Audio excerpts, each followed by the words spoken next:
All right, I'm going to get us started. Everyone, hi.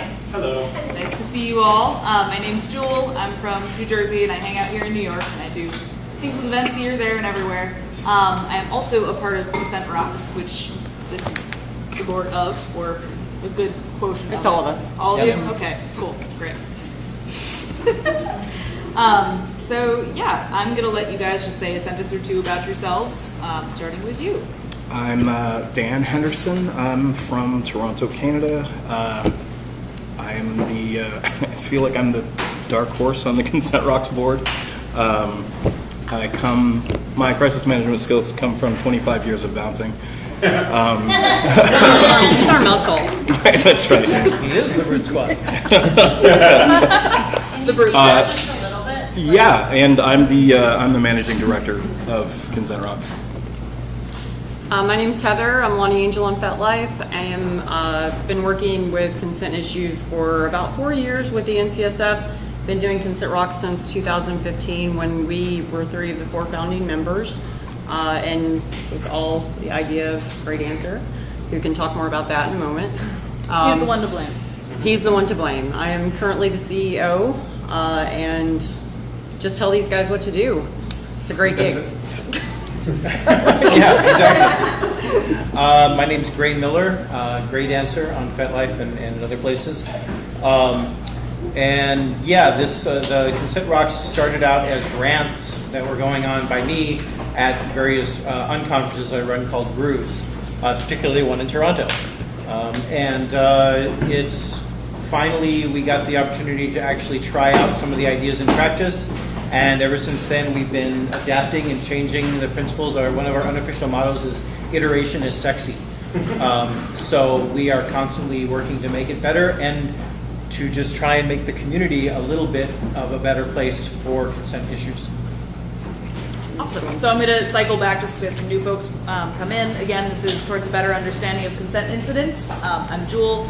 I'm moderating. This is the Board of Consent Rocks. And yeah, we're going to get started. So what is the mission statement or the guiding principles of Consent Rocks, both when it started and as it is now? Anyway. That's you, Dan. That's me. Oh, you could go for it. Oh, I Sorry. see. Go for it. We did this before. Well, good work. Just look over the shoulder. I'm just going to read it. The goal of Consent Rocks crew incident response is that everyone feels supported, heard, and understood. Ideally, we're working towards a place of misunderstanding. That's not what I meant. Mutual understanding. Can you go a little louder? People are having some trouble hearing. Sorry, from the diaphragm. There you go. That mic is just Yeah, it's for the exactly. Okay, sorry. I was a little worried about sort of blasting over it, but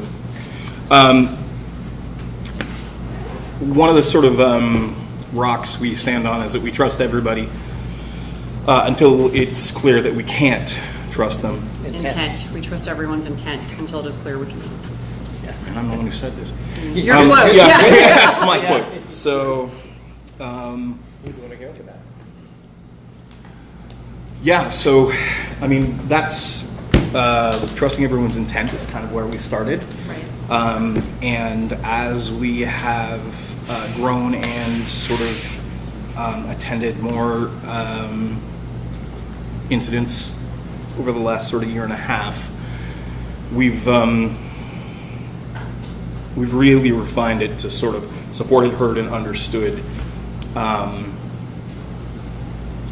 which is actually a perfect model for the thing we do when we're called to speak to a consent incident. We also deliberately use the word supported. We originally had it as safe, heard, and understood, but as some feedback came back from some sexual trauma survivors who very blatantly said, you can't tell us what is safe. Right. There is no way for you to make a safe space for us. So rather than presume that we could, we try instead to make it a supported space. And we find it's very easy. Anywhere that someone uses the word safe, we can put in the word supported, and it still works, and it's often a more realistic approach. I think she's going to ask the question. Okay. Yeah. And so why do you, I hear you guys using the phrase consent incident, and like more often in the general kink and fetish community lexicon, it's consent violation. So is that an intentional choice to use those words instead? And can you talk more about that? Still me, huh? Well, whoever. We can- Okay, no, Anybody. please go Whosoever. ahead. Yeah. Okay, so we use the word incident deliberately and very intentionally. It is intentional language for our organization. Everything is not a violation, and it's not our place to label what happened to anyone. And it's not your place either, unless it's something that happened to you or something that you were involved in.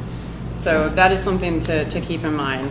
A key part of our entire process is based around the sociological phenomenon called Rashomon. Does anyone here know about Rashomon? Okay, a couple of people. The Rashomon effect is contradictory interpretations of the same event by different people. They're all valid. You know, everyone's experience is valid. It just may be that two people who were at the same event have very different experiences or very different interpretations or perceptions of that event. So our method is so named because we acknowledge with all seriousness that something happened. And that's really all we do. We know going in that something happened. We don't start saying, here's the victim, here's the perpetrator. And they're the only people that are hurt. These are the only two people involved, and it's very black and white, and now we can get to the bottom of this. Let's investigate. We don't do that. We don't do any of that, and we strongly recommend that people don't do that. So What do we do? So there's an incident that took place. Some incident took place, and earlier people were arguing about language as in it was an accident, a consent accident, or no, it's this. That all falls under incident. So all of those things can be considered an incident. So something happened that affected people involved enough that at the very least they wanted to talk to someone or report it to someone or even just have someone hear them out. So it could be as mild or as severe as any of those things. We do our best to listen to them. Heard. We've been on these basic 3 fundamental principles through our entire organization's lifespan so far. Heard, supported, understood. Hearing someone is one of the most fundamental, important things that any of us can do, is just to be there and listen to them when something has happened. And then supporting them. We offer them what support we can. And it's very important to only offer what you can and to not offer things that you cannot. But we also, going into an event we're working, we will have contacted or have the resources to contact domestic violence shelters, sexual trauma counselors, rape crisis numbers. We have a very strong working relationship with the event staff, and so that if we can't provide something ourselves, we can try and get them the resources that they might need later on. The whole goal is to reduce trauma. Right. Harm reduction is the main goal. Go ahead. What support can you give on your own? Well, that's very event specific. So one of the most supportive things we can do is listen and hear the person, offer our empathy, find out from them what they need, allow them their agency and listen to them for what they need from us right then. The most important thing that you can offer someone is what they actually need to happen, not what you think needs to happen or what the administrative level of where you are thinks needs to happen. We should probably be clear. What we do is harm reduction with the intent of reducing future trauma. We're really actively attempting to prevent people as best we can from developing PTSD from an incident at an event. And the research on that, on the harm reduction part of the thing that we do, says that there's a really large percentage of positive outcomes when a person who might otherwise, who has experienced to them what is a traumatic incident, there are a lot of positive outcomes if they can just sit down somewhere comfortable, drink a bottle of water, and have someone listen to their version of things. It actually prevents them from forming neural pathways, or it helps prevent them from forming neural pathways that will later develop into PTSD. So that's what we're trying to do. That's the kind of support that we're trying to offer. And it's also important to understand that what we offer is a very specific set of services. We are not We're not trying to do a lot of things that people think we are. We are there, and a lot of people talk about consent. We talk about consent, but when we're at events, we're not there to talk about consent. A lot of people teach consent. A lot of people write about consent. We all do all of those things, but when we are at an event, that is not our capacity. We are there to deal with any issue or incident that happens, and those people right then, in the moment when it happens, because that is the most important time, is then, when it's happening. And they are the focus. And it is about them. It's not about the event. It's not about anyone else. So we're talking a lot about like the framework and all of the theory behind this and like how we go to events and this is what Consent Rocks does. Can you describe what happens in a typical interaction with the Consent Rocks team? Over to you. Sure. I'm jumping around. It just made more sense. I can draw my stick figures. Yes. Okay. You're all going to be treated now To Gray's fine art. Gray's stick figure talents. And that's for the video that you guys want. Okay, so the idea is two people have something that happens that goes wrong. Now, normally, what would happen in this kind of situation, there's a bad thing. You tend to have a lot of people, take sides, and everybody's upset. Yes, that's right. I spend a lot of time drawing these things. And you have sides and things like that. And oftentimes this leads to a flame war in FetLife and things like that. The goal with Consent Rocks, where we have enough of a presence at an event, is that somebody in one of these things says, hey, something happened. Maybe you should go talk to Consent Rocks. So instead of the things being ignored and going to FetLife and ending up the event finding out later on, they go to the Consent Rocks person, whoever the crew member is, and they're heard. Okay? So that even that, and then the Consent Rocks person has the ability to go to EMS, drawing an EMS symbol, or domestic violence things, or contact the police department if necessary, things like that. They have those resources. They also have direct resources with the event. Okay, so that these people are having the resource need. In an ideal situation, as Dan was saying, what this changes to is rather than being an argument, it comes to an understanding. Now, the understanding may be you're a jerk and you did a horrible thing, and the other person says, yes, I'm a jerk and I did a horrible thing. That could be the understanding. Or maybe better to you think I'm a jerk and I did a horrible thing. That could be the level of understanding, but at least it's some kind of communication. And meanwhile, the community, yes, this is the community. It's a stick community. Okay, this community is seeing that these people are having their issue taken seriously. They're actually, they're actually having someone actually address the needs, get them the resources they need. It doesn't lessen the impact of things. It doesn't minimize it. All it is it's saying, hey, instead of just saying, oh, you two are on your own, just deal with it like adults, which is something we often hear. Dealing with it like adults is actually finding the resources you need to deal with problems, not just assuming you're on your own. Before you guys go ahead, I just want to make a point. There's often a misconception at events where people will say, something happened, you have to go talk to Consent Rocks. This is purely voluntary. If you want to talk to us, we're glad to help. And if you don't want to talk to us, we hope you can find the resources you need. Jeremy first. Asking for some meat to put on those stick bones. Because I've been at a few events where Consent Rocks has participated and done their job very quietly. And that's the way the job should be done. But for those of us who are really interested in what exactly have you done, could you give us some hypothetical real, quote, hypothetical real, no names, no events, just exactly what interactions were, what outcomes were, and what levels of satisfaction or closure were reached? We have That's a fair question. We have permission to share the one. The very first one, yeah. Yeah. I said hypothetical. No, well, we actually have permission from people involved to use a real one. Okay. So that might, that we have their consent. Who wants to do the story time? I'll start. I guess we can. We had varying roles, so we may as well yeah. Switch it up.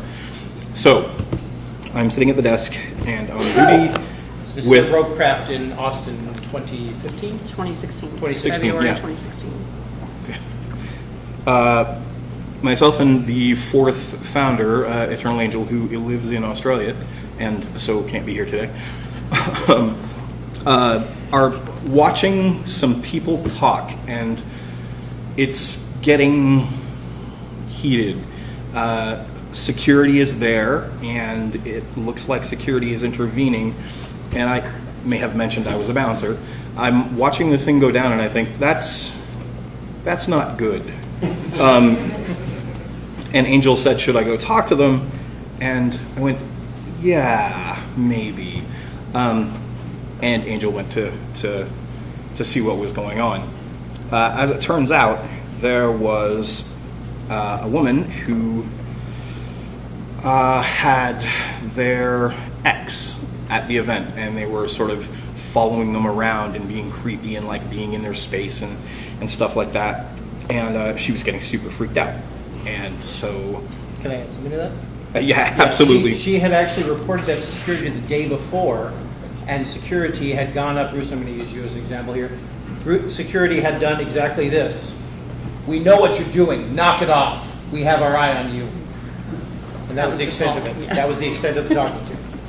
So that and on the next day, by the next day, the person had not changed their behavior at all. Right. So while Angel is talking to these folks and getting a sense of what's going on, I think, well, that's our very first incident. I bet Gray wants to know about this. I was not on the Consent Rocks crew because it's my event. No, it was my event. Yeah. So I was running the event, but we had Consent Rocks crew that were handling things. Yeah, and I suppose I should add at that point that that's an unusual situation. I wouldn't typically go to the event producer and say, this thing is happening.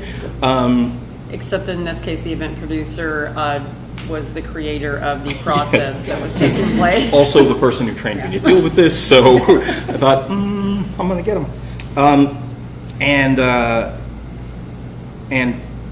So Gray came on scene and asked Angel what was going on. And for me at that point, there was someone else who had sort of been watching the whole thing go on, just a bystander. But it had sort of reminded her and then activated or possibly triggered a bunch of sort of traumatic memories for her. And so she was having a really bad time. And I went to talk to her. And great. And Eternal Angel was talking with the person, took her out of the gaggle of, I guess the word is a pissing contest of witnesses who were standing around her being all, we'll protect you kind of things, and took her into, with a support person, one of her friends, into a separate space, a separate room to calmly talk about it, find out, that this is a stalker. And then Eternal Angel went to talk to the person and discovered that the person who was her ex, who was her stalker, actually wasn't. It was someone who looked very much like him.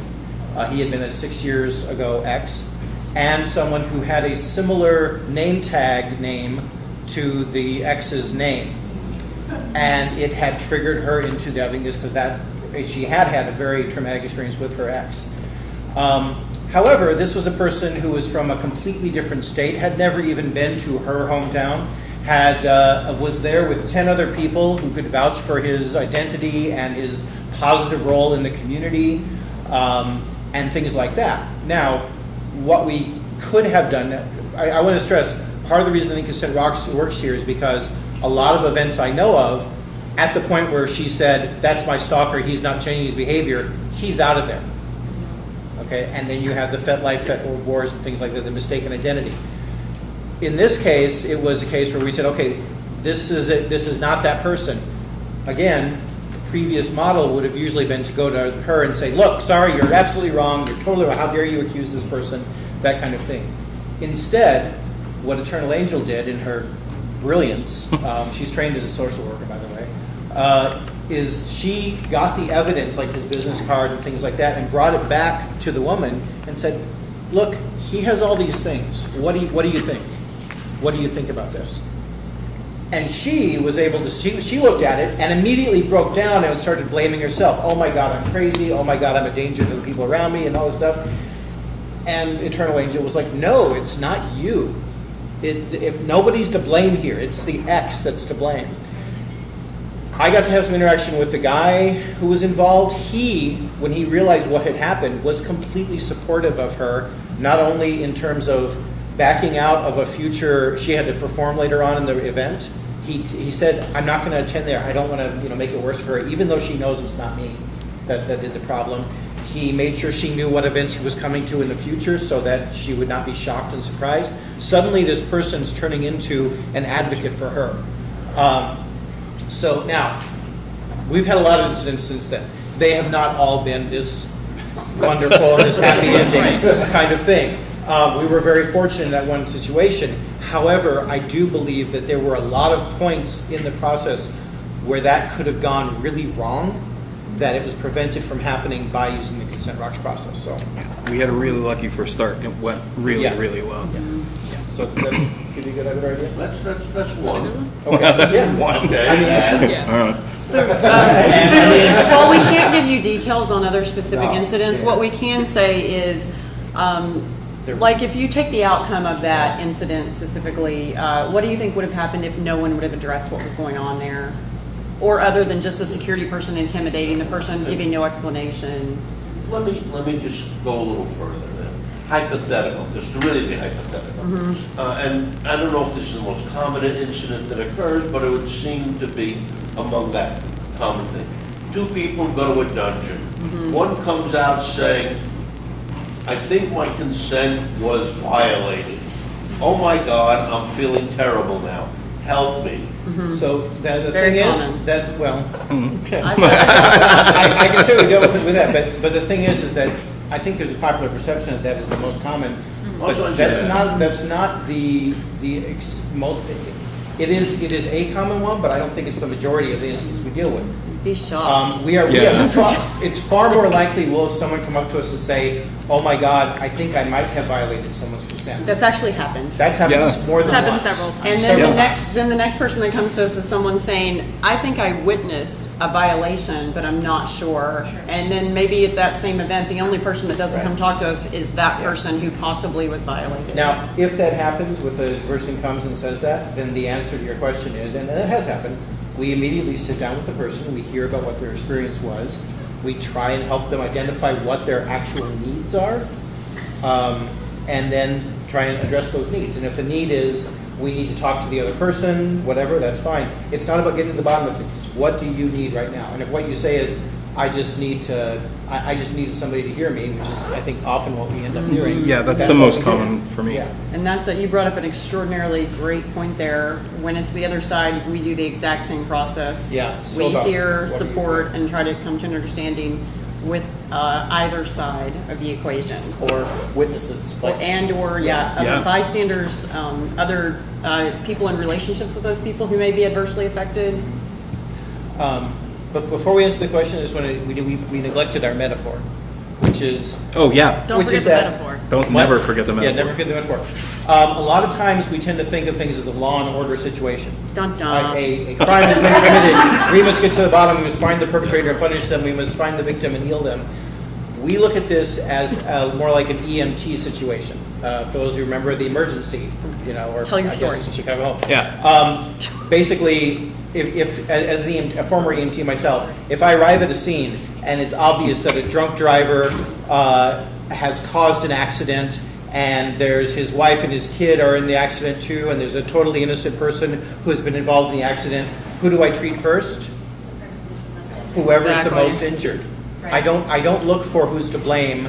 That's other people's problems. My job is to find out who's hurting the worst and bring them resources, and then continue to do that. And sometimes it's just keeping them together until I can get them to the hospital or the things that are more important. So Yes. that's the goal Treat the immediate for need. Consent Rocks. There were three questions. I'm going to go with you first, then back, then come forward. So it seems like a great deal of the value of what you do to organizations requires a fair amount of visibility for what you're doing. People have to see this happening in order for them to believe that it's adding value. I mean, Neon badges. We do have Yeah. light up Literally. badges. We actually have badges that very light up, large that's true. plexiglass ones. but the badges identify you as being there. They don't necessarily show you in action. So I think that my question comes with, how do you balance the strong desire within our community for like privacy and anonymity? Like, you know, if I'm engaged in a consent incident, I may not want everybody else to see myself interacting with the Consent Rocks team. Let me ask you this. How many events have you seen me doing Consent Rock stuff? Have I seen you? Yeah. I don't think I've ever seen you before in my life. Any of us. We tend to take it out of the public eye. We don't run into the dungeon with our badges Yeah. blazing. And believe me, sometimes we want to. I'm actually going to interject. What I think they're asking though is like, if all the work we do is like kept on the DL and that sort of thing, how are we actually showing a measurable change within the community? Is that what you're asking? That's a good question. Yeah. Well, and how do you balance that desire for Right. They're visibility? That's a false equivalency. We do one thing and we do another thing, and there's actually no connection Right. between the two of them. Joel. Sure, go ahead.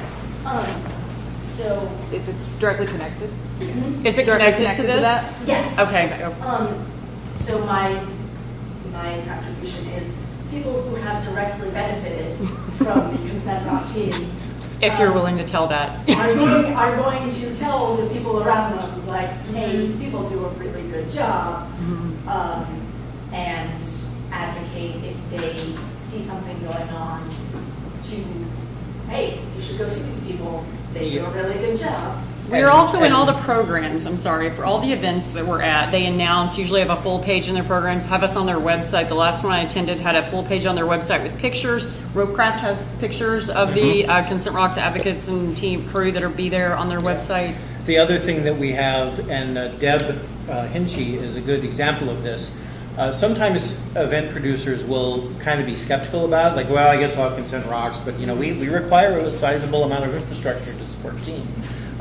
And the look of relief on their face the minute they get a call on the radio that says, the first time, somebody says, you know, they say, you know, we need a Consent Rocks team at the dungeon or something like that. And the person is first going, oh shit, there's a consent violation at my event. And the very next thought is, I don't have to deal with this. And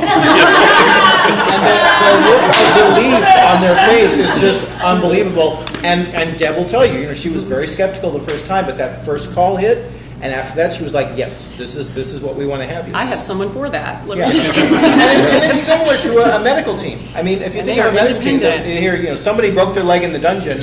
If you don't have a medical team, that's a real fucking problem.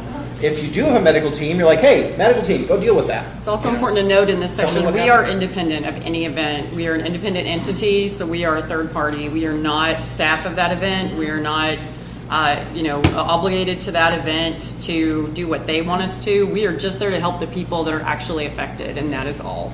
And I'm sorry, Joel, You're okay. No, Yeah. I'm just going to start tagging in questions. We had one in the back. You? Go ahead. that gentleman, yes? Good. We're on. So,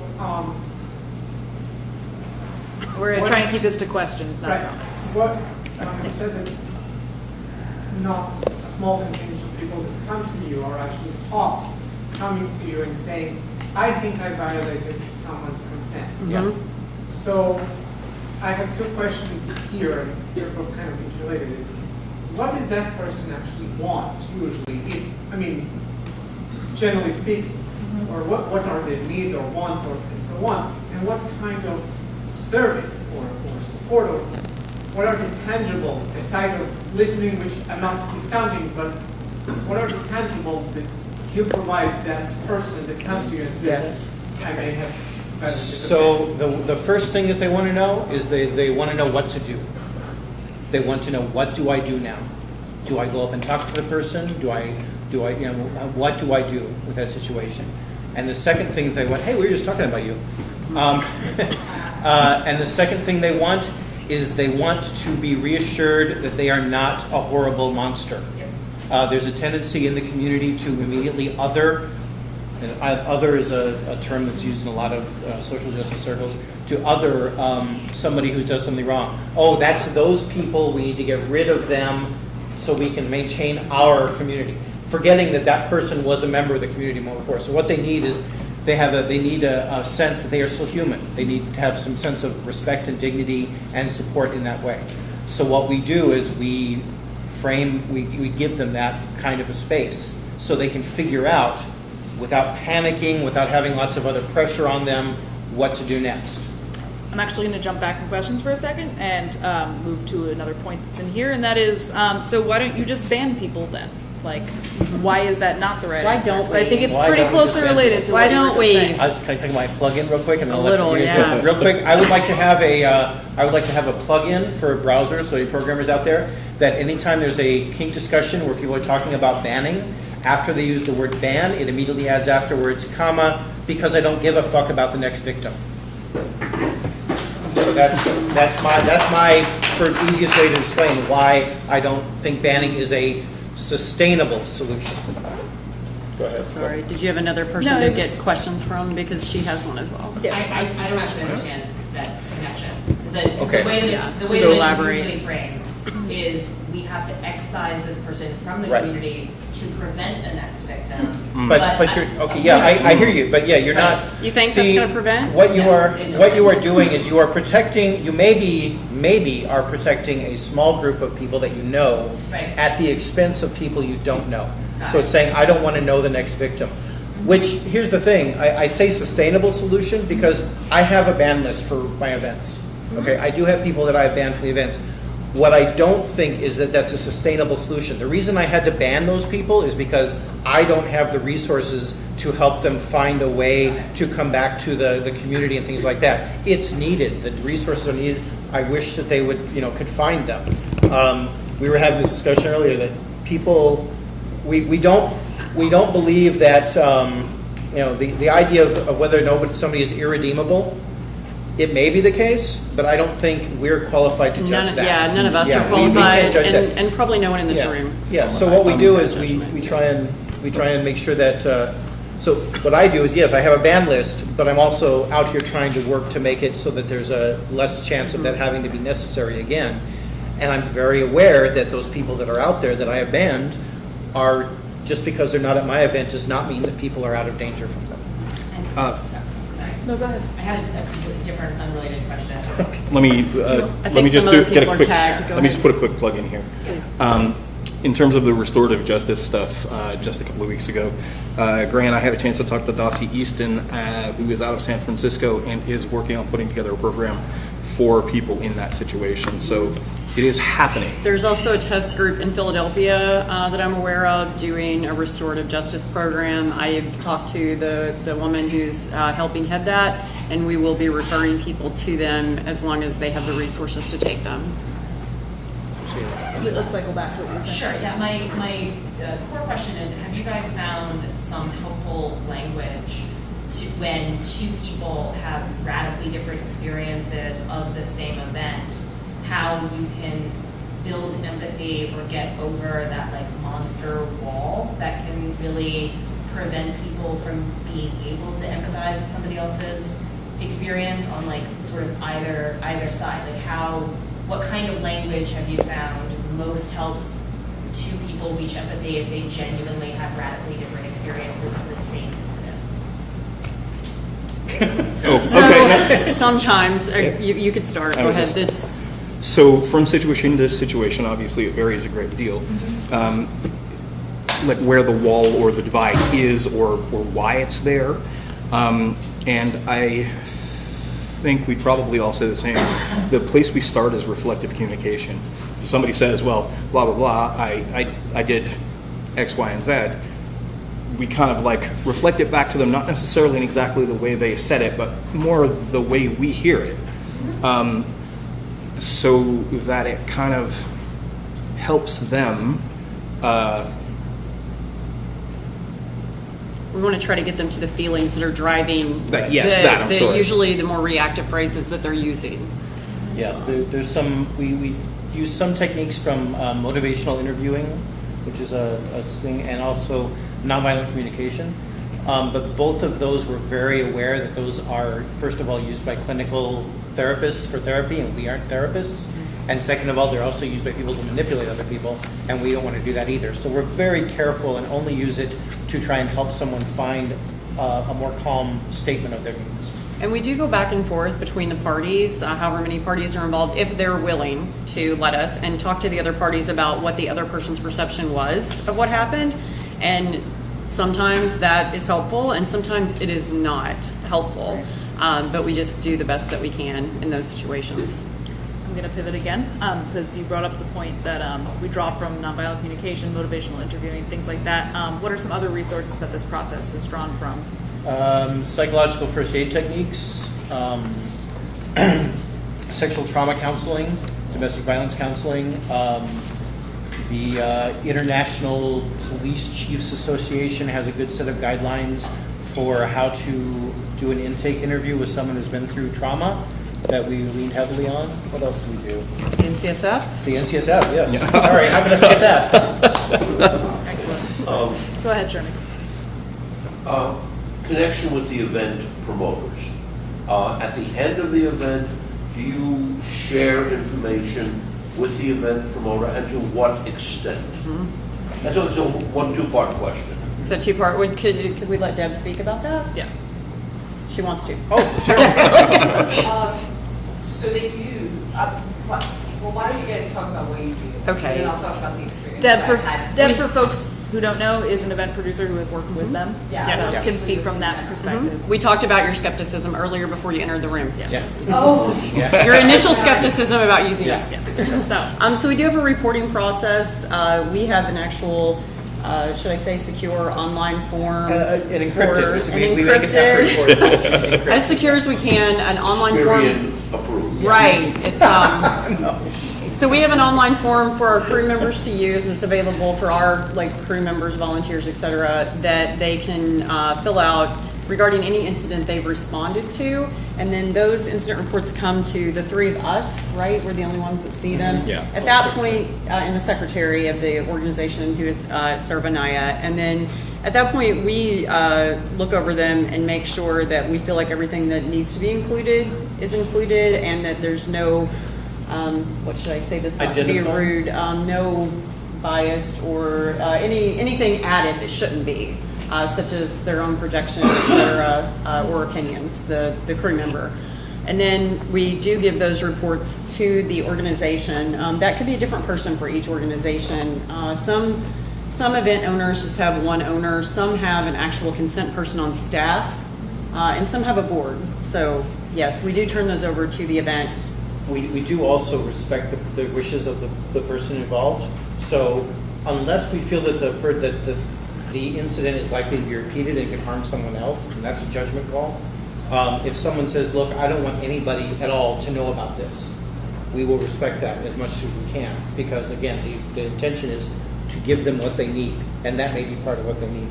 So and there's times when there's just specific information that they need or want to be left out, like such as they might disclose a mental health status or a medical condition or something to that effect that we need to respect, not putting that in that report or not sharing it with others.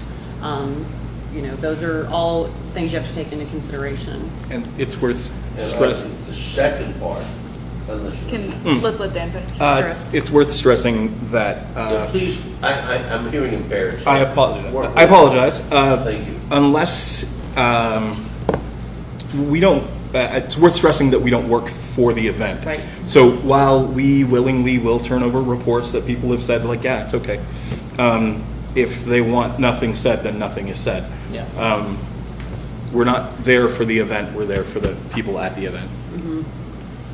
The second part of the question has to do with NCSF. Now, I'm aware they have their own process dealing with consent issues. Mm-hmm. And I'm not going to describe it past that. What crossover is there at this moment between Consent Rock, other than sponsoring a wonderful conference event, is what crossover is there now between NCSF, differences of approach, outcomes? Mm-hmm. So, by the way, we are not co-sponsors of this event, Consent Rocks. It's the Okay. NCSF and TEST today that are co-sponsoring Thank the you for event. clarifying, yeah. So the crossover between NCSF and Consent Rocks is they are our fiscal sponsor. I will say that. So we do have that relationship with them. Do you want to speak to the support or anything? Okay. So the chairperson is here but declining to comment.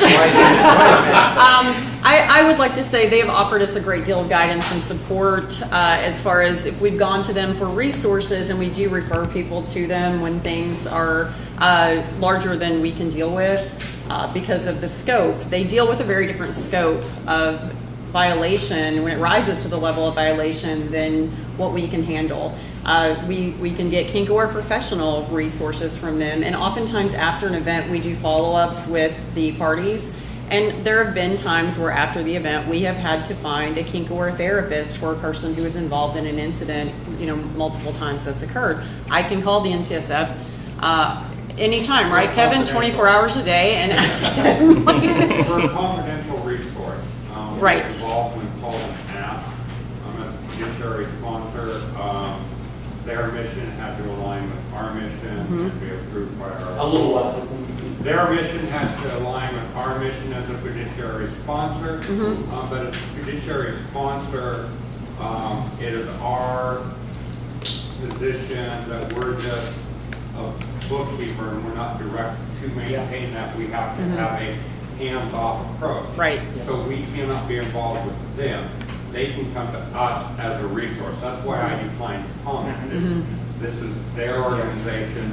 We are just a resource for them to use for their discretion. And if what you're asking is does the NCSF get copies of the reports and things like that? No. The answer is no. No, not at all. They're our sponsor. And I think I have to be transparent that NCSF does have a process Right. to deal with these issues also. Right. Could you enlighten us a little bit on that? Are you allowed to I feel like enlighten us that's maybe, on that? sorry, that's Survey? a Separate. Can you maybe have that conversation outside of this panel, Okay, just yeah, so we that's can a keep good issue. this part moving? So we want to focus on what Consent Rocks is doing. Right, Other and work. there Sorry, were some not to shut you down. Yeah, Just we are wanted just a to resource. just wanted to make If sure that they we need, can keep this moving. Awesome. There were a few more questions that were had about what we were just talking about. Deb was going to talk about Deb was going to speak. I'm sorry. I was gonna link that into the Sorry. next question. My bad. But Do you want me to go or do you want to call it? yes, go ahead. Oh, okay. Hi, I'm Deb. I'm an event promoter that works with Consent Rocks a lot. My experience with them has so greatly expanded in the last 18 months from where they probably told you a story about how I was very, very hesitant before the first Ramble Brew to bring them on, and then they saved my life in several different ways, and added such an incredible element I wasn't aware was needed for our events. What I am shocked by is not that I use them and how valuable they are to the smooth running of our events, but how few other event promoters use them as a resource for situations they know existed and they know Consent Rocks was involved in. I find it really surprising when I talk to other promoters that they are willfully ignorant about a situation they know existed, they know happened at an event, they know Consent Rocks was involved in, and actively choose not to reach out to Consent Rocks to find out information they need to keep their events safe. Well, we can't give that to Well, them. you can't. Yeah. Yeah. Unless we can give them permission. Unless the person tells us we can, Unless the the people person involved can. tells us we can. And that said, exactly. their organization could opt to work with Consent Rocks at their event. At their event. Right. I also find it really interesting events that are continuing to run in the face of these new organizations that are arising to deal with the consent incidents at their events and not choosing to utilize an organization like Consent Rocks. Because my experience of their organization over the past 2 years has been so phenomenal. And their expansion as consultants for situations that are complex and hard to deal with and should not be dealt with by somebody who has a monetary investment in a situation is invaluable. And from me to you guys, I hope you expand that work because we should not monetize it if we govern it. And I commend you for being that self-aware. It's just not right, and they are an incredible resource if you need to remove your own biases from a situation. So We did not pay her for that. Right. I was going to say, I hope that answers your No, they are question. So there are 2 questions that have been held in the back. So going back to what you were talking about how you provide some of the information to the event organizer at the end of everything. What if you have an incident involving the event organizer? Yeah, that happens. So, yeah, that again, it would depend, let's say, so my first question would be involving the event organizer, on which side? As the victim or as the perpetrator? Wow, I think you didn't get into that.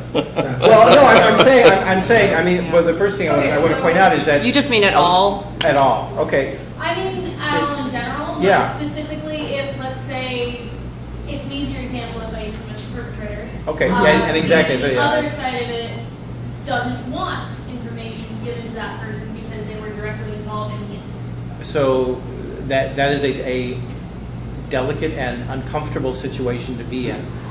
It's very frustrating to sit here and be like, well, I know that this person did this thing. Do I feel like this person might continue to do that thing? And that has to be a call for yourself. And the main thing is to, as much as possible, we try to value the person who is, harmed. So the person who has said, I really, really don't want anyone to know that. And if I feel I can't honor that, then I'm open about that. I say, look, I understand that. I will do my best to keep you as anonymous as possible, but that person is going to hurt other people if we do not at least say something. And I try and bring them to that understanding. But that's a personal, that's something I have to live with as a Consent Rocks person. I'd have to understand that I was causing further trauma to this person by not being able to do that. So that's a difficult, what it is it's an uncomfortable and difficult situation. In terms of whether we're at an event and we're in the report and the answer, the report is, well, hey, dear such and so who owns this event, you are a schmuck person. We don't like you because you did this thing. It might not be phrased like that, but we have no problem in telling them your staff or you as an individual have been reported as a part of this, and here's something you should probably take issue with. We should add, we don't have any enforcement. We can't ban people. We can make recommendations, but we insist on not having any actual ability to do that because we don't want people to be afraid to talk to us because they're worried they're going to be banned. It's more important. And I want to add that if it is someone who's an event organizer or a staff person, the process is really exactly the same in many aspects, in many ways, almost every way. If the person tells us you can go talk to them about it, we go talk to them about it the same way we would an attendee.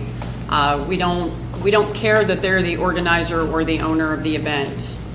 So it really makes no difference. And if they act in some way that is out of keeping with our mission statement and our values, we will leave. We have refused to go to some events because they have someone in leadership who is a very known problematic person. So we do that, and it's not in a vindictive way. It's not like we say, we didn't do that. We just say, no, thank you, we can't do that. We do it very discreetly. Like I had someone recently, part of an event, worried about that. They said, well, I just don't. Maybe we should do what you want because we want you to come to our event. And I said, listen, us not coming to your event is not detrimental to your event. It's great that you want to have us at your event, but if you don't want to change this aspect of your organization or your leadership, that's up to you. We're not going to run around and tell everyone we didn't go because X is on that, staff. Like we do not run around and tell people that. We honor their discretion. Not a protection racket. Right.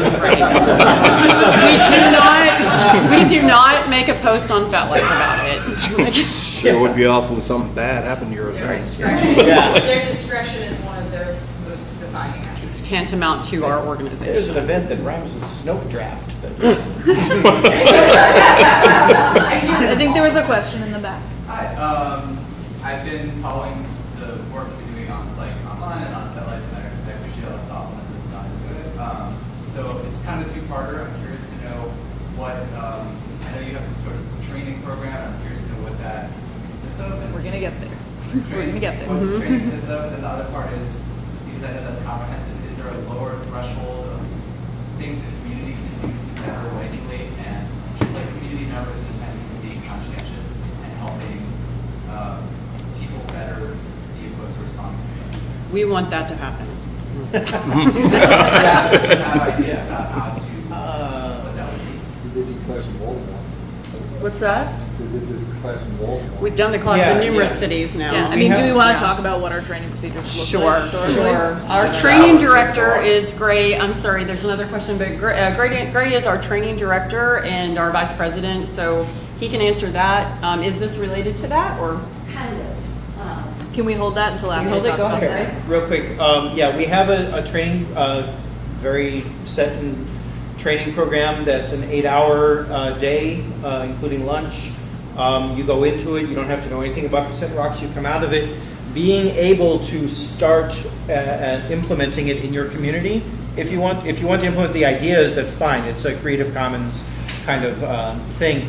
But if you want to use the name Consent Rocks Crew, then there's a process where you can we would approach someone who was interested and say, look, we have this event. Would you like to be on the Consent Rocks Crew?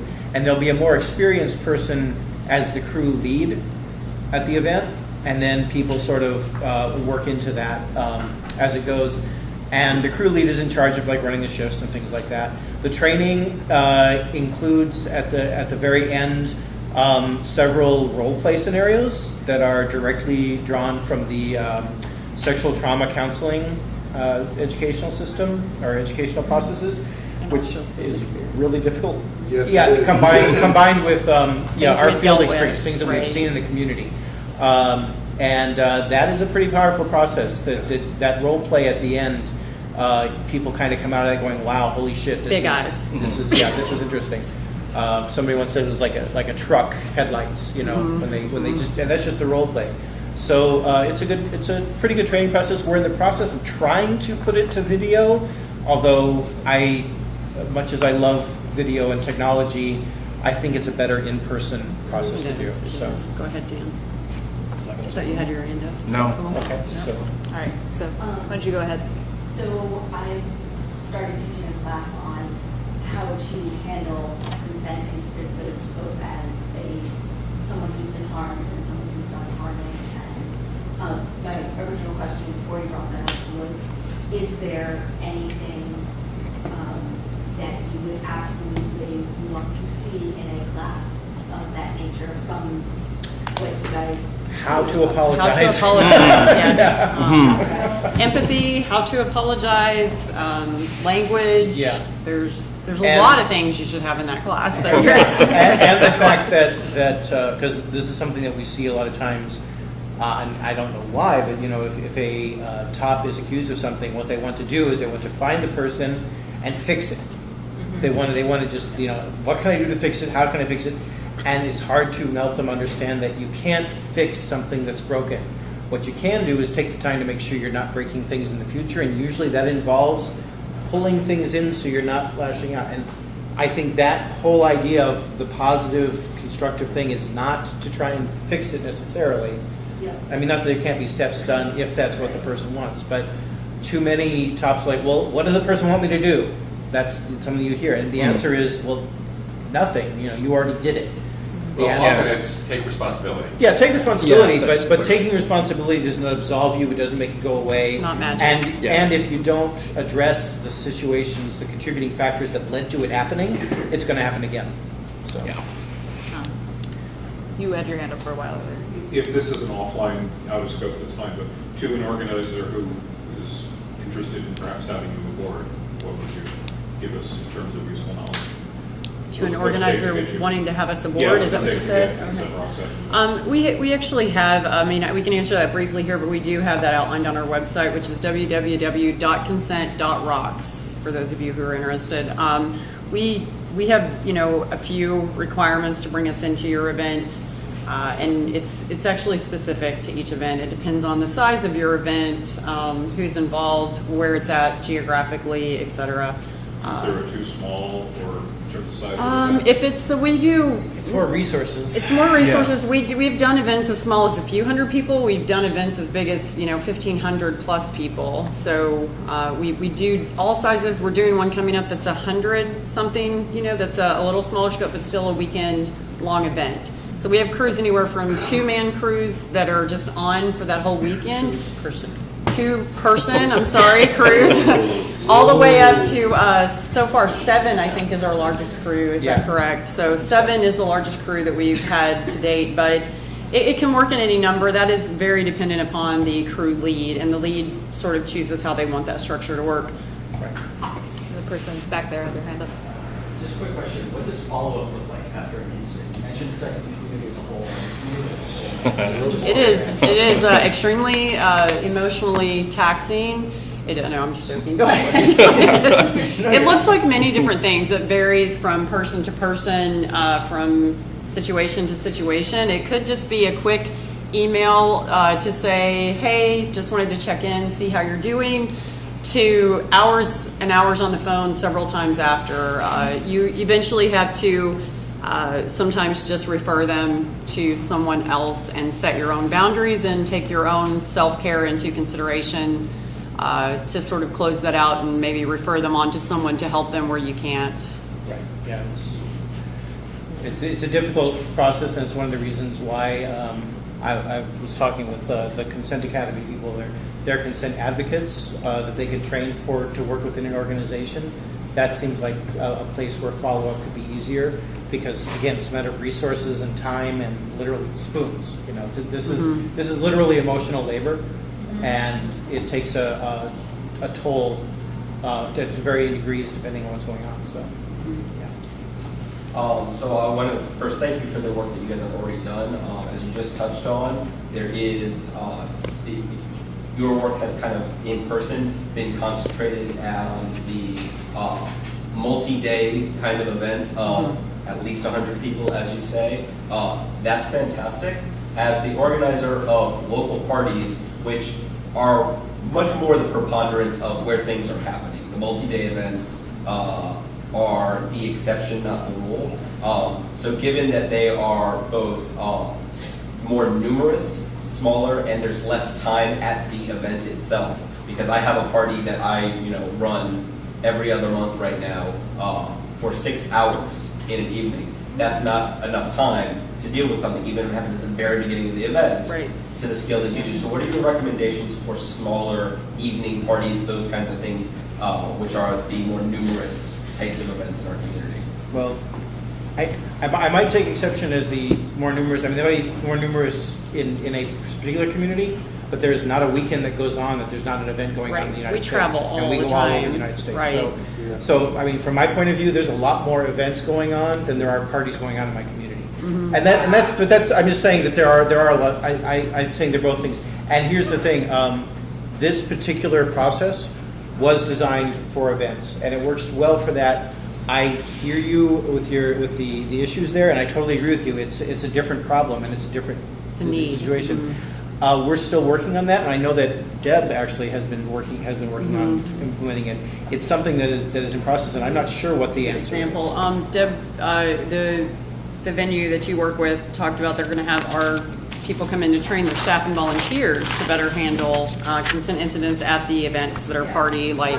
We're building a crew that looks like a DM crew, but is that is a Consent Rocks based incident response team, and instead of we're overhauling how we deal with play space in general, but like one of the things that we are doing is instead of having DMs have fully skilled, fully trained volunteers that can respond to a multitude of different situations. Yeah, the difficulties with a party are internal bias. Because if you go to a party more than and you're part of the community, you tend to. Some people are your friends, some people drive you crazy, and so it's a difficult thing. And that's a hard thing to get past. And I don't know what the answer is yet. It may be a different program. If you look at like the multi-day events that we work, we all have to recuse ourselves if we're called to an incident where there's someone there that we've been involved with before, that we are play partners with, that we know intimately, that we are close friends with, because immediately there are personal biases. I've heard them in my own head and said to someone, I need to step out of this. I'm going to need someone else to deal with it. And it's really important, and it's very difficult to do that on the party level, at a local level. I was just curious, how do you deal, so you're at an event, how do you deal with an incident if somebody comes to you and says, my consent's been violated, and you essentially give them what they need by but them further interacting with the person that violated their consent would be potentially traumatic to them. Do you, or I guess even if only the person who has had their consent violated or comes to you, do you pursue the other party? Do you try? Are you saying if they ask that we have the person removed from the event? No, I'm not phrasing this well. Okay, so a person comes up to you and says, I've had my consent violated, I need to talk to somebody. And they talk to you and they tell you about what happened and they tell you who else was involved.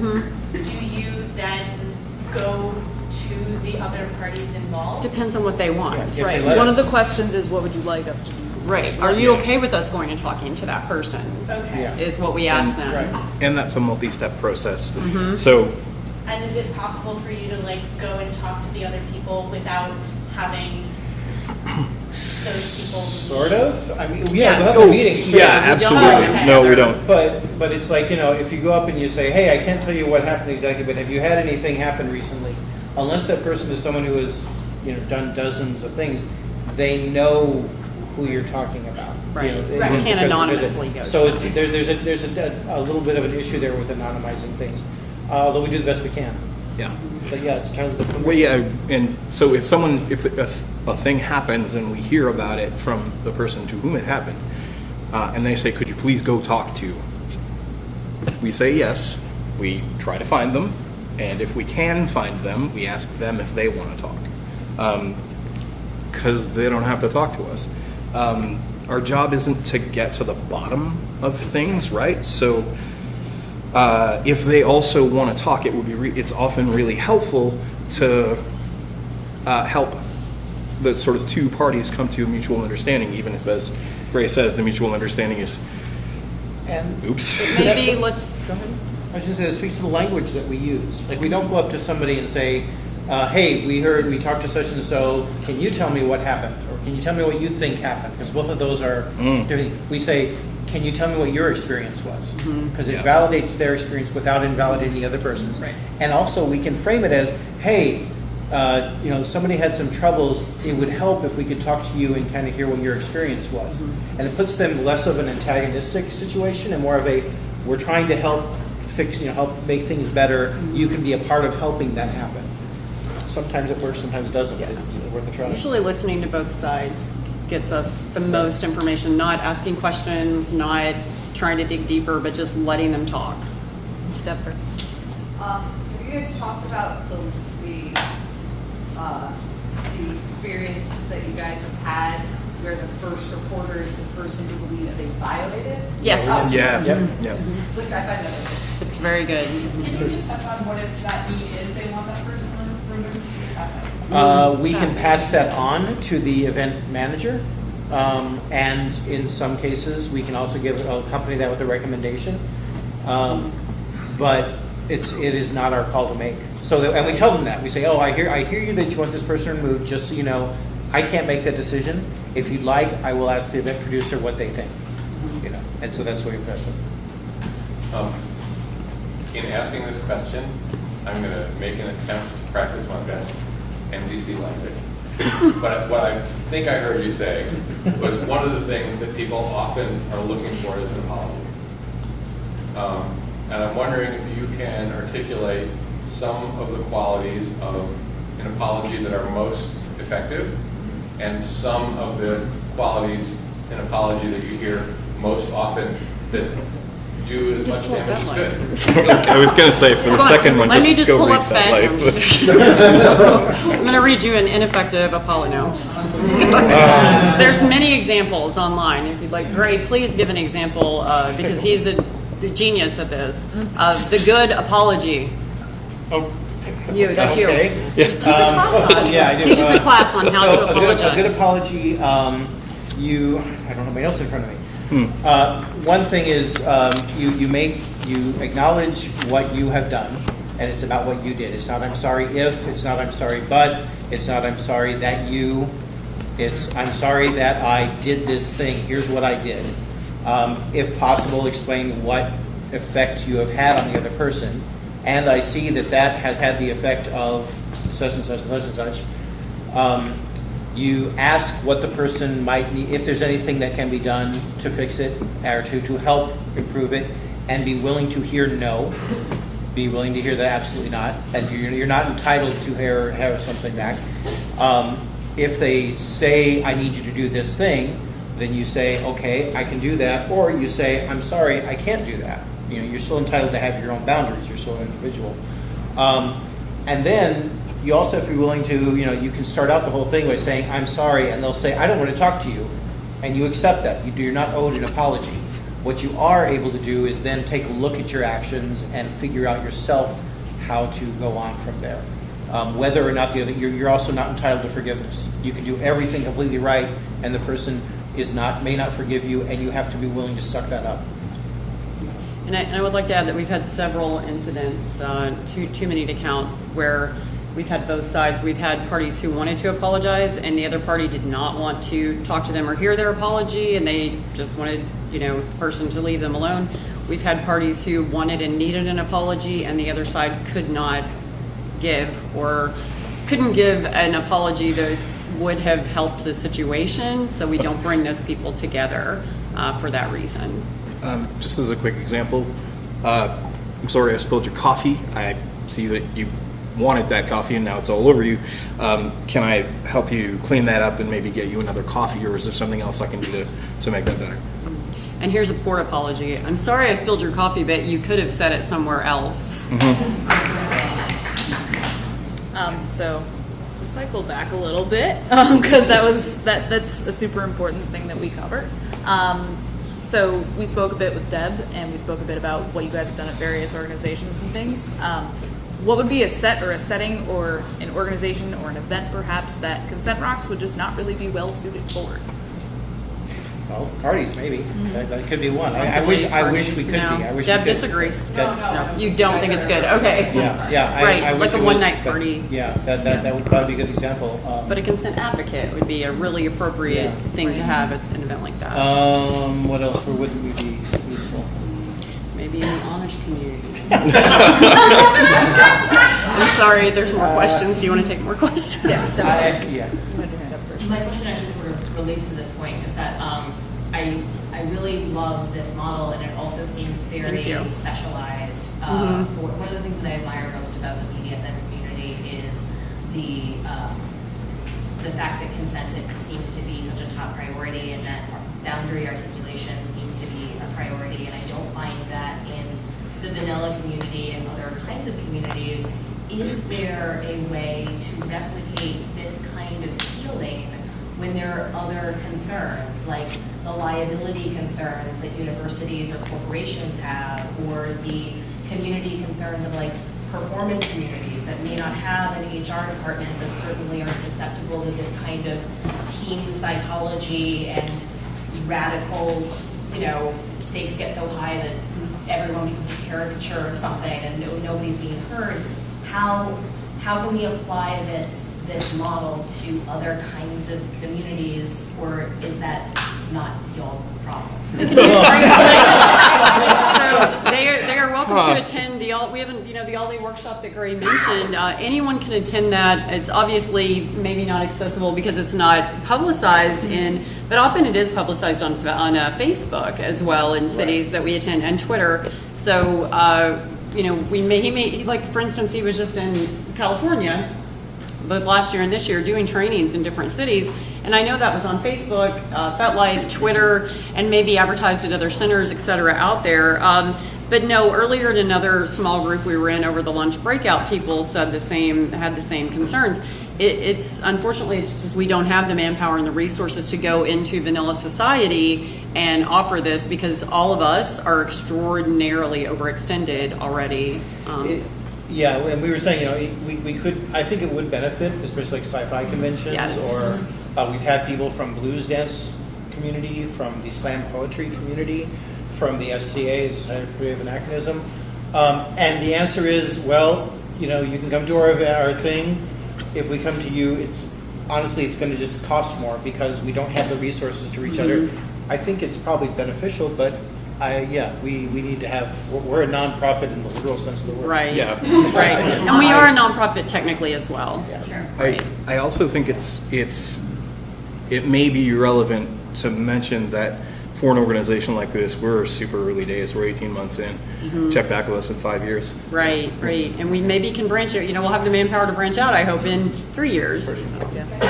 I mean, sorry, go ahead. I'm going to follow up on what she said, actually.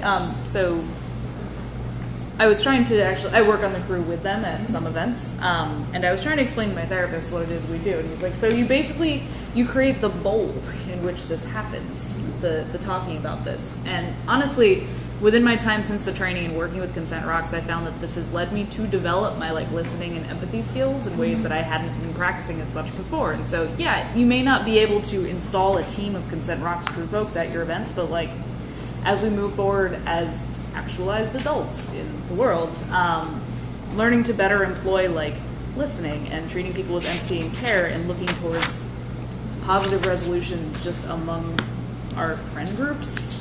You don't really need a training for that. You don't necessarily need a team or a group for that. That is something we can all work on practicing. Just not to get all hippie about it. But. No, just wait. This is not necessarily everybody's opinion here, I should say, but it's kind of my hope that we're planting seeds to change culture. That's all of our hope, for sure. And it's also important to know, she was saying, you're the bowl for the starting to listen to these things at events. When we deal with these incidents at events, it's the start of that process. We don't think we're going to reach a solution or a resolution with those people then, and they usually can't process during that time. And that's okay. They need to be allowed the time and the space to process. But we would like for it to be started on that road for them to get to some sort of resolution later, we hope. Yeah, and as Dan mentioned earlier, research into trauma of any kind shows that the initial response to a traumatic event can have drastic improvements over the course of the healing. So that's our goal, is to be that part of that beginning point. And there were other questions here on this side earlier. That person's had their hand up for a while. What do you feel like in your top two of all the events that you've gone to, and even the stuff that you've been to before you found this company? What is the most common denominator of the issues that need this sort of intervention for the few items that actually end up on FedLife that we all can recognize? That's when this process didn't happen, right? And it sort of flames up and everyone hates one another. But what do you think are the most common denominators in the makeup of these issues starting? Fear. Not being heard. Yeah. Fear and not being heard, you go on FetLife because nobody else will listen to you, so you have to shout it from the rooftops. And it's fear because if I talk about this, if I admit that I might have made a mistake, I'm going to be arrested, I'm going to be ostracized, I'm going to be considered high maintenance, or I'm going to be considered unsafe. Drama. I'm going to use the drama. And one of the things that used to happen is when this did used to occur before anyone was there to offer the support and hearing, is the event producers and owners would find out about the issues weeks or months later when there was something posted, and it was usually the first time they were hearing about it in many cases. So there was a huge disconnect. People were not willing to go to an event owner or producer for a myriad of reasons. Yeah, so we've been talking about what happens after the fact, and I assume we're talking about a lot of communication problems up front. But from your experience, what kind of specific guidance can you give us about when we're negotiating going into it? How can we do better? Wow, that's a whole other. I was just going to say, whole other class. Right, that is a whole other panel, but we do offer negotiation wingman services at the events that we are at. So no one has ever used it. I want to make that. And we've really stopped. We stopped even putting it in the literature and the programs because no one used it. We can put it back in. I've encouraged people to use it many times. People have told me they were going to use it, and then they didn't. In fact, I've been talking to post-event or during an event someone who had an issue, who was the party that caused harm. We do not say victim or perpetrator, by the way. One of the parties, the party who is considered the one causing harm, and they didn't understand why that this thing had happened.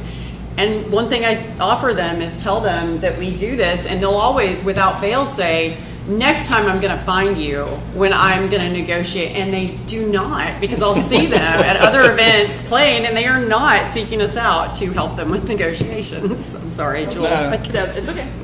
Go ahead. So actually, try to focus what the was asking. You probably had a lot of incidents that you have reviewed as board members. You probably can have some ideas about what are the most common or things that happen in terms of mistakes that are avoidable for people. Like, I wish we could. If I'm a police officer and someone asks me, what should I do in order to avoid car accidents? You're going back to law and order. Don't drink. Yeah, well, again, you're going back to law and order. You're back to the law and order mentality of this is simple and it's not as complex. I will say for the most, not for the most common, but for the most egregious ones, it seems to be and this is where I get hippie, I think of it as a scarcity mentality. And it's well, they didn't say no to this or this set of things, so I'm going to take everything I can and hope they don't say no about it. And rather than saying, oh, you know what, I really want to do this thing, but I'm not sure, I'm going to actually wait until we can have a clear-headed conversation about this. So it's this idea that, what? Scarcity mentality. You say, I have to get everything I can as soon as I can or it's going to be gone forever. And that also speaks to the discussion that's been going on recently on FetLife about inclusive rather than exclusive. Yes, and that's a method of negotiation, and it's kind of but it's also a mindset. I mean, absolutely. If you bring it down to the negotiation thing, that somebody's going to find a way, a loophole. I've heard people use that as an excuse. Yes. They'll say, well, I mean, in one case they were talking to a bottom, and they said, well, I know you said this, but there's a loophole. And then they explain why they did their consent violation and how that justified for them. And it's kind of so maybe I guess the way we is stop looking for loopholes. Yeah. Right. Your question too, for me at least, echoes back to yours, which is to say it's not foolproof, but a lot of this stuff comes back to negotiations. How well they are done, how well each party understands the needs, desires, boundaries, and limitations of everybody engaged. I'm a giant negotiation nerd, and I'm really sad nobody's ever taken us up on wingmanning for them. We're all sad about that. But I think so. Negotiation is never going to prevent a willful violation. If somebody is out there to hurt you, they're gonna. But in a lot of cases, it's about people not really quite getting it. Perception. Yeah, exactly. It's perception, and it's so for me at least, negotiation is most successful when you come away not with a laundry list of stuff you can do, but with a real understanding of what both people want to get out of the experience. Creating consent rather than giving. Who not? Someone who's not spoken yet. Nope. I think we got Rebecca. Go ahead, Deb. So I'm going to say that, like Dan said, you guys are only 18 months old, right?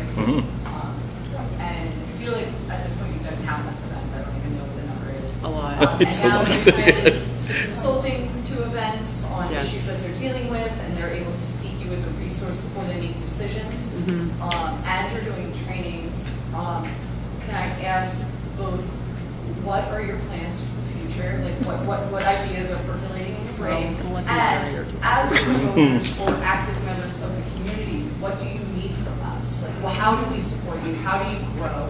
What is next? Because you guys are an incredible resource. Thank you. And we would like, we who have some power and some privilege to help want to know what's next and what.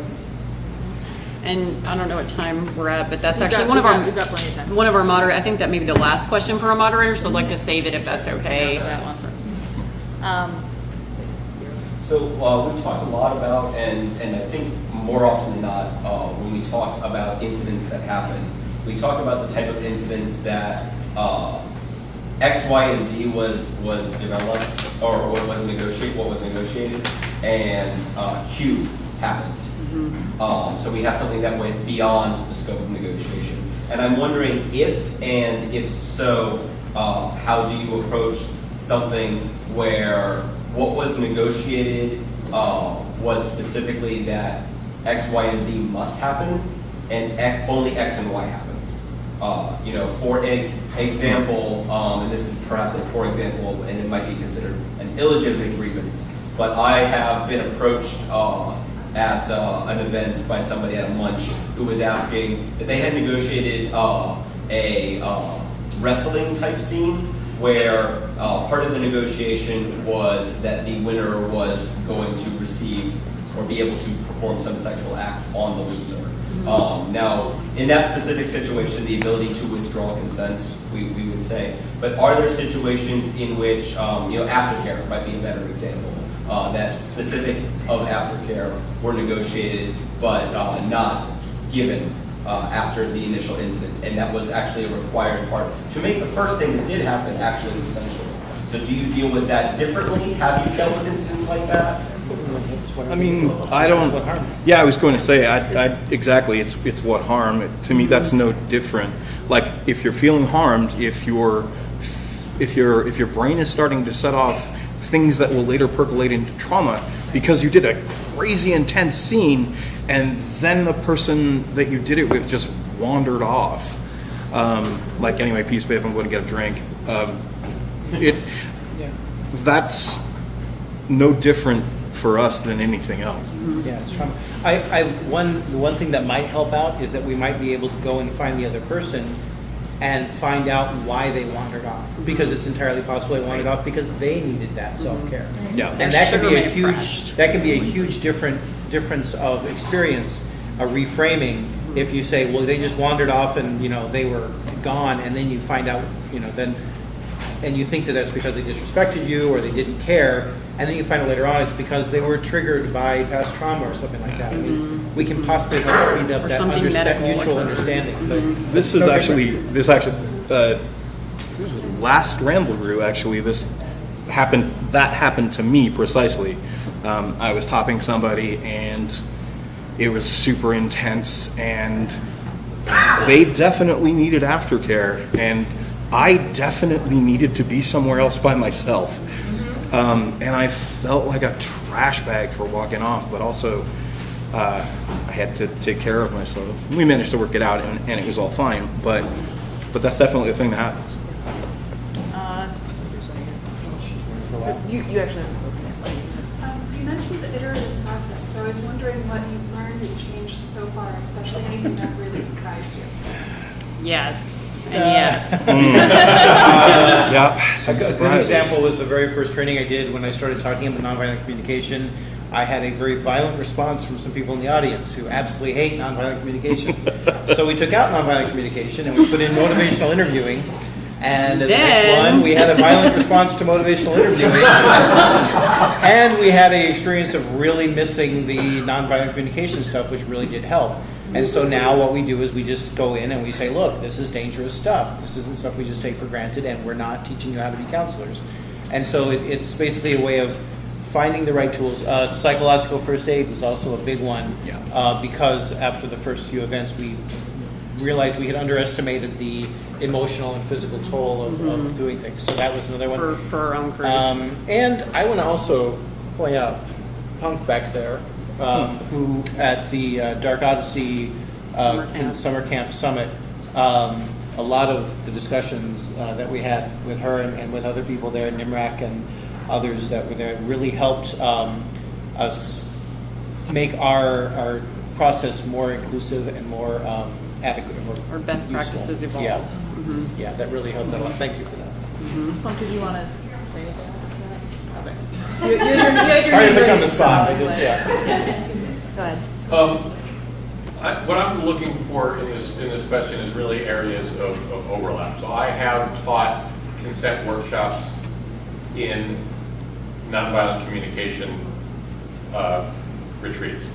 And what tends to come out of those is a sense of a lot of the types of consent violations that seem to be perceived in those areas tend to be a non-shared or misunderstanding of the terms that have been agreed to. So oftentimes, to use your example, we may negotiate a scene, and we may do very good negotiation, and we may both agree to aftercare and walk away fully committed to believing that we have agreed to all of the terms. But when it actually comes to the end of the scene, your version of aftercare and my expectations of aftercare can be very, very different. And we walk away from that feeling, I may, or you, one of us may walk away from that feeling tremendously having our consent violated because the person agreed to something they didn't do. And I'm wondering, within these situations, does that also seem to account for a lot of these incidents, or is that more peculiar to? Honestly, I like to go back to, I mean, this is sort of the negotiation coaching, and Midori, who's teaching in Baltimore this weekend, has a great phrase that works really well for that, is that after any kind of word like sexual contact or woo or whatever it is, you follow that up with, okay, so we're both going to do aftercare. What does that look like to you? Yeah, the And phrase. that one phrase changes everything. And then, what does it look like to me? Well, here's what it looks like to me, and you find that area of overlap. So does that actually result in a lot of incident reports for you at this point? Inadequate negotiations, yes. Mismatched expectations. Mismatched expectations, yes. Misunderstandings, yes. Rashomon, you know, it's how we started, because people have different perceptions of the same event, both before and after. Yeah. Oh, and that's the other part, is that human memory is really, really fallible. There's so, and you know, there's this. Yeah, the whole idea that it's a videotape that we can rewind and just play back is so misunderstood. Terrible. No, because mine was something like his buyer's remorse. Okay. Do you find that people who are interested in being on the team or crew, that a background in mental health helps or hinders? Or does it just not matter? It depends. Yeah, it can do both. It can do one or the other, and sometimes it's completely fine. Sometimes they have to unlearn some of the habits that they use in their profession. Yeah. Do you ever find that they want to overstep or do advocacy beyond? Yeah. Do you mean therapy or advocacy? There's a big difference. Well, no, I actually did. In that I did mean advocacy. Okay. On behalf of who they may start to appropriate as their client. Right. I think advocacy is not as problematic. It's when they start trying to counsel. Yeah. Yeah. Yeah. Well, that seems implied, because to me, as somebody who has background in mental health, once you begin to perceive somebody as a client, then you're in the professional realm. You know, that's why you never do therapy on your friends and loved ones. Right. Yep. Exactly. You know, I'll be a helper. That's just natural to me. But you're not a client ever. Yeah, I liken it to the, I mean, again, the EMT thing. There are doctors and nurses and people that have higher medical training that work as volunteer EMTs and things like that. And it can help them, their understanding of the body and the issues may help them to sort of have a better idea of what might be going wrong, but they're not going to perform open heart surgery in the ambulance. And so what they'll do is they make a magnet, they may be able to tell the ER, I think this is what might be happening. But they'll phrase it as that. It's not like House, where they'll say, this is what's happening. Because they don't know. And the best ones recognize that. The worst ones will go in and say, here's what you need to do. And, And then it's very, go ahead. I was just going to say, with regards to advocacy, we're pretty clear about, especially when we're training people, about that not being our role. Well, I think for a lot of people who do consider themselves advocates of consent in general, that the struggle between kind of the triage versus justice. So, I'm sure there's nobody up here you have to remind about We've that. all had to learn to leave that at the door, because all three of us work. I mean, I've done consent advocacy and activism for years before I started doing this, and it's what led me here, of course. But we all have to leave that at the door. The same for mental health professionals. They know when they come to work in this capacity, they have to be able to leave that at the door. And if they can't, they need to know that and say, I can't do that, so I shouldn't be working with your crew. So we're running down on time, so I'm going to ask the last question, and then we're going to open up to questions. 18 months you've been doing this? When is the deadline by which you will have fixed consent? We should have started with this. But actually, okay, so the plenary speaker will. no pressure. But actually, We're gonna let Gray take that what one. are your future goals, plans, and needs for Consent Rocks as an organization? Our ultimate goal is obsolescence. We want it to not be needed anymore. We'd like everybody to understand consent so integrally that you don't need. Nobody needs to call us anymore. Exactly. Meanwhile, ultimate goal. Yeah. What are our goals? So, we this year became incorporated as a 501c4. We will become a 501c3. That just is a little longer process.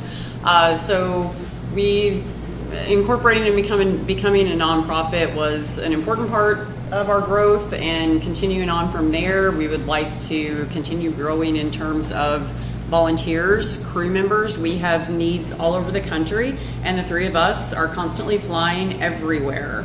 And I think right now, and this will give you an idea, I'm in either a 5 or 7 week stretch, and I don't even know which one of traveling that many weekends in a row, because of the need is so great. And when we say flying and traveling, a lot of times it's either under our own thing, or I'm here because next weekend I'm going to be at Ramble Brew. And Ramble Brew, which does cover my flight to and from, said, it's fine if you want to fly to New York first and then make your way to Ramble Brew later on. We'll pay for that flight. And then, thank you, Ramble Brew, for making it possible for me to come to this thing. So Thank you. One of our biggest things that we need, and why we are a nonprofit, is that we need the resources, and a lot of times that's fiscally because funding. Yeah, funding is very important, especially since we don't want our volunteers to burn out. So we try and make sure that the events that they work at are as revenue neutral as we can make them. And so that's part of it. And I think we're one of the only organizations that I know of that gives subsidies to their crew members. So we try to help. We give whatever we can. So whatever an event gives us, we don't take that money and keep it. It doesn't go into the corporate bank account. We just distribute it back to those people that are actually working at that event. So you're spending X number of dollars on hotel and gas. Here's what we can give you to help with that, and then you get your comp to the event. But we try to make sure everyone is valued, and we value our crew members, our volunteers. I can't even express, I'm going to cry, how much we value all of you. And we hope to find grants and endowments. That'd be lovely. It'd be great to help us, cover our overhead and things like that. In the meantime, we just do the work that we can. Yeah, absolutely. Dan, what do you want to see happen? What would you like to do next?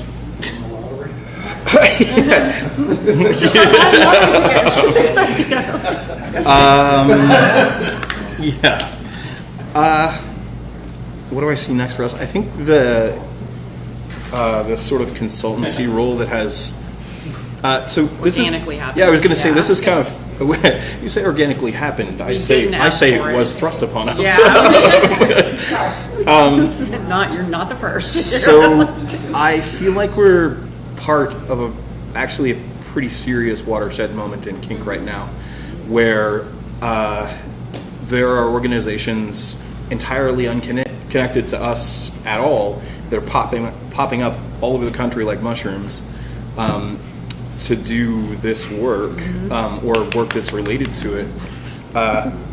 And as a result, I think, at least as a thing that's connected, I think that people who are feeling that they have been mistreated or have had a bad experience of some sort, or have had, to bring it down to our most common basic denominator, have had some kind of incident, those people are coming forward at higher rates. And so I'm we're talking about hippies, my little hippie heart is just really, really praying that that begins to expand exponentially. So what I'd like to see next is us fueling that fire. Any questions? We have about 8 minutes. You have one there. So. What most frustrates you guys about the mainstream conversation around consent? Like, what Everything. Because every little inch forward we get in the community, we see miles taken backward in grape culture and the way it's put out there. Most recently, Mayweather was reinforcing about how our president has been, well, not my president, but that president has been, his comment about grabbing the pussy is like, yeah, that's the way a real man does it. Basically reinforcing that. And seeing that and knowing that there's a lot of people that are internalizing that as what a real man does and things like that is very frustrating. Celebrating that. President And President Grover, yeah. And I think the other frustration I have is the demographic of, for example, this panel. There's a lot of marginalized voices and a lot of people who are not being reached or represented, and so trying to find ways to improve that would be nice, but it's tough. Yeah, we do strive to, in our organization, decolonize is the word. Yeah, decolonize. But it is, get as much as we can, help as much as we can in that area. I was also wondering, as a student studying this, is there any way that maybe academics could be helping in that sort of aspect? I know that earlier there was the panel that was before discussed the statistics of everything. But Yes. what about like actually going out into the world and talking to the people and having Well, their stories be told? Would that be like an effective tool? Do you mean academics working on this crew or just going out independently? Well, in general and also on the crew as well. I would love to see. I would love to see a lot more research into that overlaps in our field, like a lot more. I'd love to be much more able to rely on statistics and numbers to sort of like fine tune our approaches and to actually have some solid data on the changes or lack thereof that we're seeing. The other thing, And I think that it's difficult because as far as what we're doing, we were the first group to do this, boots on the ground, like grassroots initiative, to actually go out into events and do this work. In the kink community. Yes. Yeah. We are working Yes. only in the kink community currently. Yeah, and the kink community is very nuanced and it's different than obviously other cultures. So I think another thing that is useful for academics, it's very scary for me to talk about motivational interviewing or NVC because I'm not certified in either of those. I'm not, I don't know these things. So I'm always worried that I'm saying something wrong, interpreting something wrong. Several times I've had people who have higher ed degrees come to the trainings and listen to it, and I've checked in with them. I can't call it peer review because I'm not their peer, but it's sort of a review, and I can be say, hey, did I mess this up anywhere? Is there somewhere I can do this wrong? And for the most part, it's been nope, that's pretty much it, or it's more complicated than that, but for what you need it for, that'll work. That kind of thing is a little pat on the head kind of thing. And that helps. And that helps. That's great. I would like to have the pat on the head. That's fine.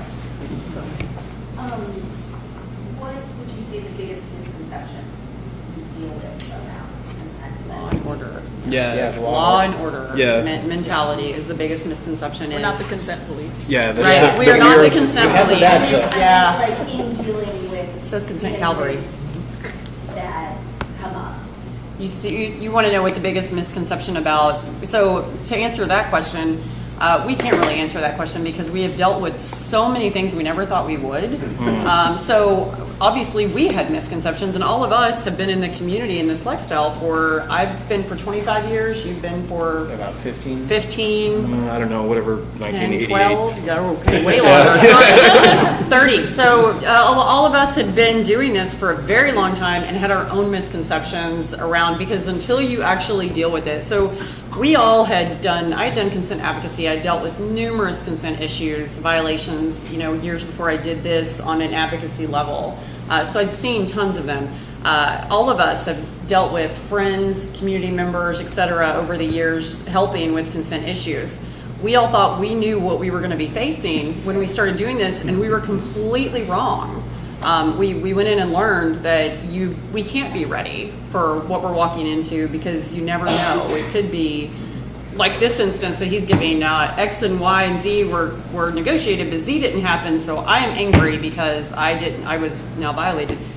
It's a perplexing situation, and you still have to deal with it. And that's a frustration when we see groups try and write bylaws, which is great that they write bylaws. It's great that they write these things, but they almost always are focused on these.